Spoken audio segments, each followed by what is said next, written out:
Folks, this is how you celebrate a win in style, with a trip to Buc-ee's. So it's the Disney World of gas stations, really big in the South. Like Sam Burns going with the brisket sandwich, tremendous. Just hours after winning the Charles Schwab Challenge in a playoff over good friend and world number one Scottie Scheffler. DraftKings contributor Geoff Ulrich, Action Network's Jason Sobel. Good morning, guys. You're here to talk golf. We got the Memorial this week. We got Jack's tournament. But what'd you think about Burns' win, Jason? I mean, it was a 5 under 65, impressive on Sunday. But then, like, while he's chilling at the clubhouse, like everyone else is kind of bogeying and double bogeying their way out of contentions. It was a recipe for success. Emerson, a few things here. First of all, I'm embarrassed and ashamed to say that I have never been to Buc-ee's. So I'm going to have to go win a PGA Tour event before I can celebrate in style like Sam Jason, Burns did. It's tremendous, dude. It's tremendous. I know. The fudge is really good there, too. I know that sounds weird for a gas station, but you go there for barbecue and fudge. I'm in.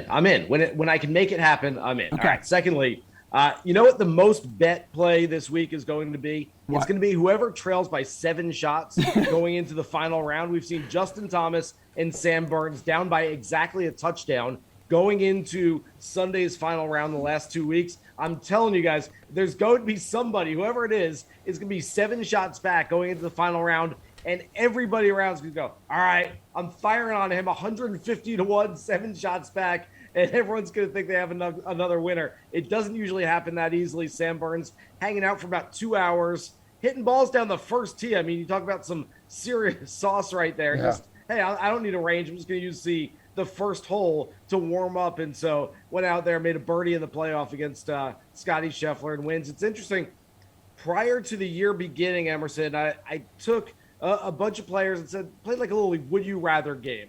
Jon Rahm, Colin Morikawa, Justin Thomas, Rory McIlroy. Who would you want for the whole year? I matched up Scottie Scheffler and Sam Burns against each other. It's hard to argue that you wouldn't take Scheffler. I mean, obviously he's got 2 arms in the green jacket right now. There's not anything Sam Burns can do to top him this year, but Sam Burns not that far behind his buddy Scottie Scheffler right now. Yeah, and they're good buddies, right? I think they roomed together at the Masters, but also Scheffler had his own little event to get to. Like he answered 2 questions, I think, after he took the loss in the playoff and then had to take off for his sister-in-law's wedding, and he actually made it there in time. Geoff, I feel like you've been on the Burns train all season. I mean, yeah, I was more last year when he finally broke through the Valspar that I think I really cashed in on Sam Burns. But no, I mean, he is one of those players that you kind of look at every week.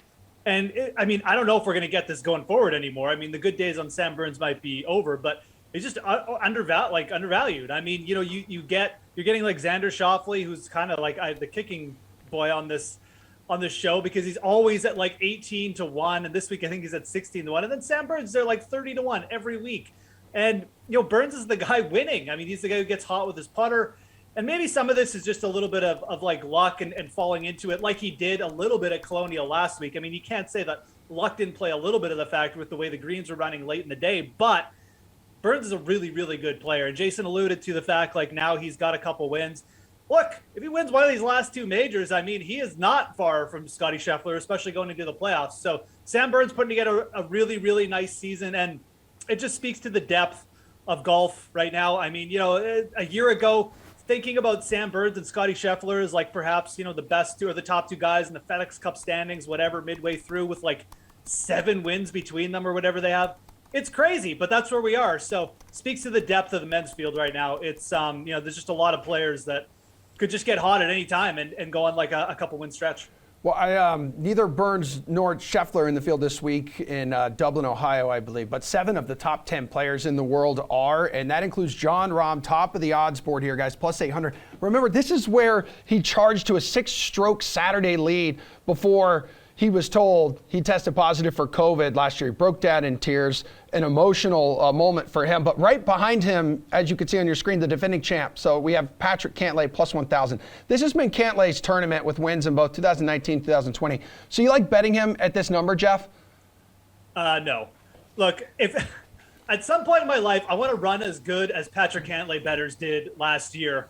But if you cashed in on Patrick Cantlay last year, don't double down. You're not going to run that good again. And also, Patrick Cantlay, I believe, was a far bigger number last year than he was this year. Plus 1,000 for a guy who's coming off a missed cut at the PGA. Yeah, he's shown that he has it at certain points in the year. He's also just been very up and down. I think the big thing here is just where he is in the odds. If I'm taking anyone at plus 1,000 or this range or like below plus 1,500, it's going to be Rory McIlroy this week. Everything is working well. The off the tee game is set to dominate the approaches. He really just needs to sharpen the around the green game a bit. But much like Augusta National, the way Muirfield Village sets up is you can just, take advantage of these par fives. And Rory, when he's hitting every fairway out there like 330, he's going to have shorter irons in. Again, if that putter heats up even a little bit, you've got to love it. I think he's got a ton of motivation. He would love to add this event to his list of victories. Rory's the play for me under plus 1,500 if you're going to the top of the market. Rahm, not really in the best form. Cantlay, ditto, and way too short. Rory's the play for me. Okay, so Jason, in top of the market here, who's your guy? Yeah, I'm going to disagree with Geoff on this one. And guys, there are maybe 2 or 3 times the entire year where I will say you got to play the favorite this week. Look, 8 to 1, 10 to 1. These numbers are way too short for guys to win golf tournaments. I don't care how good you are. The numbers should be longer. And so it's really hard to recommend a play at that type of price. And yet you look at Jon Rahm, won this event back in 2020. He was going to win last year. He was 18 under through 54 holes. The scoring record is 20 under. He was about to smash it on Sunday. He got knocked out of the field. We all know why. Wound up winning the U.S. Open 2 weeks later. Okay, happy ending. All's well that ends well. But there's still some unfinished business for Rahm. I get it. The short game hasn't been great this season, but the ball striking is still there. And Jon Rahm with a little fire lit under him this week, looking to get something back that he lost last year. I think he's absolutely the play for me this week. Yeah, some guys playing well in that next tier of golfers here, Jason. So that includes Jordan Spieth, plus 2,200. Well, Zalatoris is there, even Max Homa at plus 4,000. So who's a guy that you like in that mid-tier range? Yeah, I like Zalatoris. I like Hideki Matsuyama, who tends to play well here on a yearly basis. Won here back in 2014. My favorite play, and maybe this is just some premeditated sort of risk averse tactics that I'm taking here, but Shane Lowry is one of my favorite plays, if not my favorite play on the board for the U.S. Open in 2 weeks. I've had this happen too many times over the years, Emerson, where I get burnt right before a major championship. I'm like, I love this guy. I love this guy. Then he goes and wins, does something stupid like that beforehand. The number gets way too short. Everyone gets on him. He's too chalky, and you can't even play him at the major where you wanted him. I'm going to try to be a little smarter this time, and just in case Shane Lowry jumps the gun, peaks 2 weeks too early, I really like him sort of in that next tier as well. Okay, Geoff, who's your guy in this range? This is a tough range to figure just because there's so many people you could make cases for. I mean, Cam Smith coming off the PGA where he gained like 11 strokes on approach. You could go further down as well, into the 3,000 range with Will Zalatoris.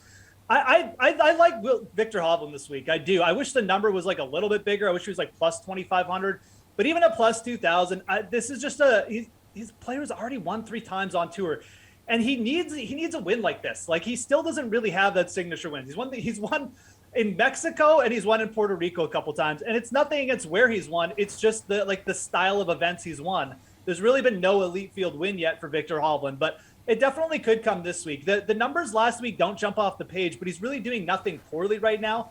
And I definitely lean on the side of, I think Victor Hovland is closer to kind of like spiking for a big week than he is kind of regressing. So Victor Hovland is a player we've seen play really well at Muirfield Village before too. You remember back in 2020, that year where they played the course twice in a row. He was third the year when Thomas and Morikawa got in the playoffs, so he was right there that season.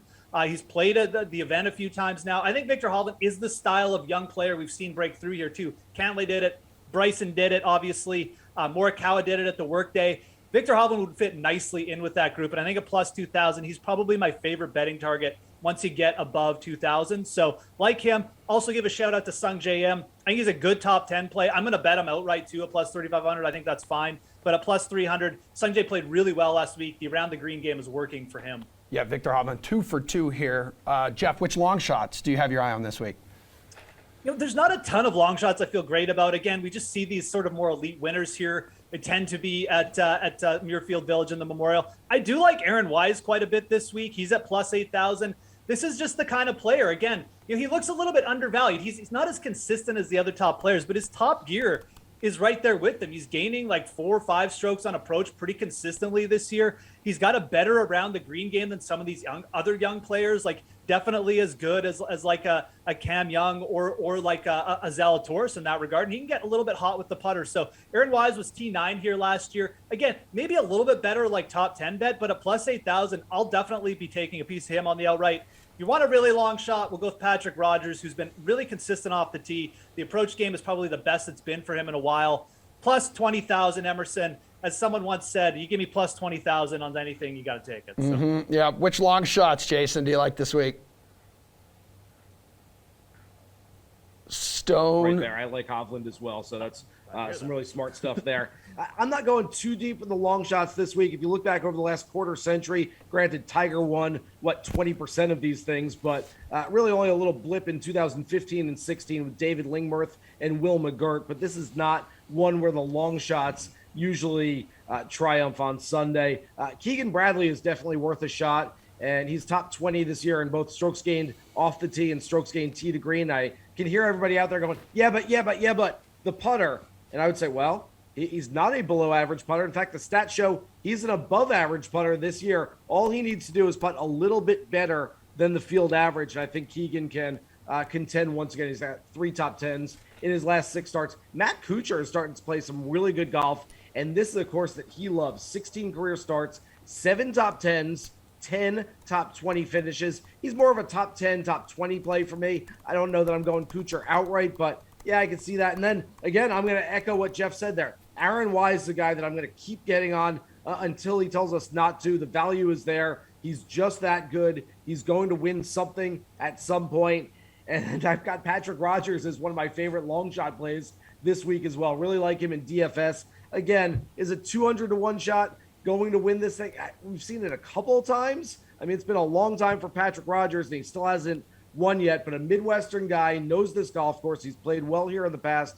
Again, it's probably more of a top 10, top 20 type of prop play instead. But sure, again, like Geoff said, you want to sprinkle a little on 200-to-1? I'm not going to argue with that. All right, Jason, who's your favorite play at Muirfield Village this week? Yeah, outright it's Jon Rahm. And again, I hate to say it, and for those who haven't seen my work in the past, you will not see me more than 2 or 3 times a year give you the favorite on the board as my favorite play. But Jon Rahm loves this place. He brings his best stuff year in, year out. And like I said, some unfinished business. I'm taking a walk down Narrative Street with Jon Rahm this week. Rombo out for revenge, Geoff. Yeah, I mean, look, from a pure DFS perspective, I really like the 8,900 on Sung J M. That's probably where I would go. If I was picking someone just straight up, you take anyone in the field to win, I'd probably lean Rory. But for DFS, Sung J M, 8,900, I think he'll go a little bit overlooked. And he's played really well, since the Masters. So. All right, I have a bonus question for you guys. I can't let you leave without getting a take on tomorrow's match here. Tom Brady. Match 6? Yeah. 6, Emerson. That's right. That is right. The 6th edition of the match. Tom Brady and Aaron Rodgers versus Josh Allen and Patrick Mahomes from Wynn Golf Club in Vegas. Team Brady and Rodgers is the favorite at minus 160. What do you have for us on this, Geoff? Oh, look, even at minus 190, which Brady and Rodgers are at now. No, give me the old guys here. Look. Allen and Mahomes been talking trash. They're saying, we got the distance advantage. This is golf. This isn't how far can you chuck a football. These guys, Mahomes and Allen, are going to be on the first tee. The camera's on them for the first time, and they're going to get a little shaky. And look, Rodgers and Brady, they've done this before. Rodgers plays in that Lake Tahoe event every year. Yep. Now, if you remember back to the match when I think it was the match 4, where it's so many iterations of this thing.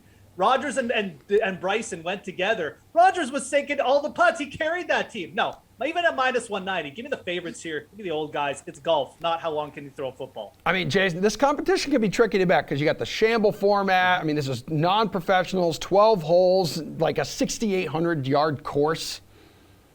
I mean, literally anything can happen in this thing. Yes. But there's a way of handicapping amateur golf matches, and it's literally called a handicap. This is why we have a handicap system in place. If they were going out to your local muni and Brady and Rodgers were like, all right, we'll play against you guys, $20 Nassau, whatever we're going to do, you would have handicaps on this thing. Brady and Rodgers are the favorites for a good reason because they're both better golfers than the other guys. Give me the better golfers at the smaller number. But yeah, they should win this thing. The only problem with it is it's such a weird format, and it's only 12 holes, and it's like we're trying to squeeze this thing in. So I guess anything could happen in that, and I like playing.